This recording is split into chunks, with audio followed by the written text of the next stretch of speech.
G'day everybody, Max right here, and I thought it was time to do another Bitcoin update. We're at a really important point here in the cycle. We're about 3 months away from the halving. But again, I want to stress the actual date of the halving. While a lot of things happen around it, I'm not expecting fireworks or anything on the date of the halving. The halving affects kind of a year before, a year after, and kind of the whole overall cycle. But we are coming up to the halving, and so things are looking interesting. So let's just take a look at what's going on. So if you go all the way back to nearly a year ago now, April of 2019, I predicted that in May, at the time, I think Bitcoin's price was like $4,000, something like that. Maybe it was up to six by then. It was up to four or five. It was about four, I think. Yeah, 4 or 5,000. And I predicted that of May of at the halving, May of 2020. I'd expect to see a Bitcoin price of around 1550. And what I was expecting to see was the same as previous years, is this big cup shape going through here and coming back up, coming up here to about 15,500 in May. That's what we've seen in previous years. Traditionally, we do not hit the all-time high before the halving. The halving usually happens before we get a new all-time high. So I was not expecting to be over 20,000 by the time of the halving, May 2020. But I must admit, when we rocketed up to 14 and a half here, that was unprecedented. We haven't seen anything like that. And I thought, oh, maybe this is going to be an accelerated session. Maybe we're going to get to an all-time high before the halving. But it looks like I was wrong on that. But time will tell. We'll see. So I just wanted to. I think the most defining thing that's happened over the last kind of year is this gigantic run-up. It was misplaced. It basically shouldn't be there, for a lack of a better word. That's interesting, telling the market what it should do, but it just shouldn't be there. This is, I think, the people learning. People go, oh my God, the same thing's happening for the third time. We're a year out from the halving. Things are going to, this is the bottom, and we're going to slowly start turning up, but people just jumped on board in a crazy way, and it shot up very, very quickly. Because of that, we had to have a necessary correction, and we went into about 8 or 9 months of this downtrend right here.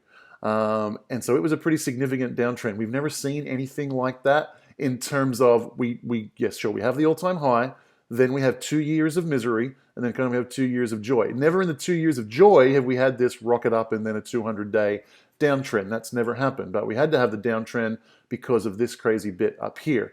So let's look at that downtrend a little bit. We have 1, 2, 3, 4 lower highs.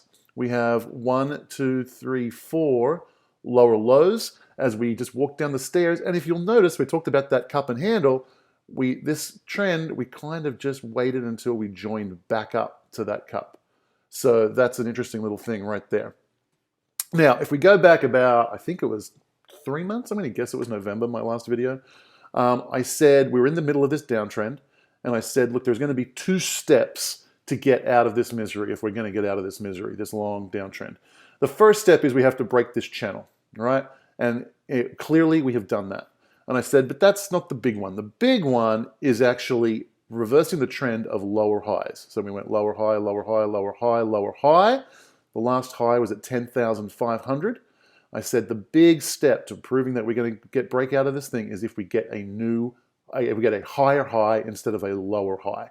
Now what's happened here is we've come up to 10,500 right on the dot. We have bounced off 10,500 and come back down. But that is to be expected. This is a significant level of resistance. You can see all the action in here that happens around 10,005. This is a significant level of resistance. We would expect it to bounce. The question is, does it bounce back and come back down, probably forming a new channel down? That is a distinct possibility. Alternatively, if it does eventually come back up, retest 10,500 and break through, we would expect one of 2 things to happen. Well, first thing, we would expect 10,500 to become a new line of resistance. And it'll be questionable. I'm leaning towards, if we break through, we won't come back down below 10,500. Famous last words, right? But if we break through, I don't think we will come back down past 10,500. But what we probably will do is we will come up at some point. We will come back down and test 10,500, establish it as resistance, and go off to the races and join this original cup and handle where I guess it should have been, this cup shape. Now, I won't show it here, but traditionally what happens is there's kind of like 3 tiers. So from the bottom of this guy here up until the mania, there are 3 tiers. So what I was expecting to happen is for this to come up to about 7 to 9,000 and stay in that tier for a little while. Then jump up to like 14, 15, 16, 17,000 as tier 2, stay in that tier for a little while through the halving, jump up a little bit later to about the all-time high as a tier 3 or maybe a bit higher, and then the mania of 2021 begin. That was my long-term prediction a year ago. This was a little bit awkward. It shot up, came back down, but effectively, in a rather ugly way, this established that tier 1 price, 7 to 9,000.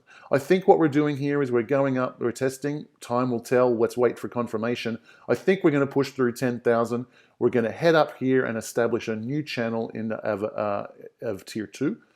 And it's going to be, the question is, does it look more traditional and kind of go horizontal? Or do we have a crazy psycho overshoot and come back like we did with this tier 1?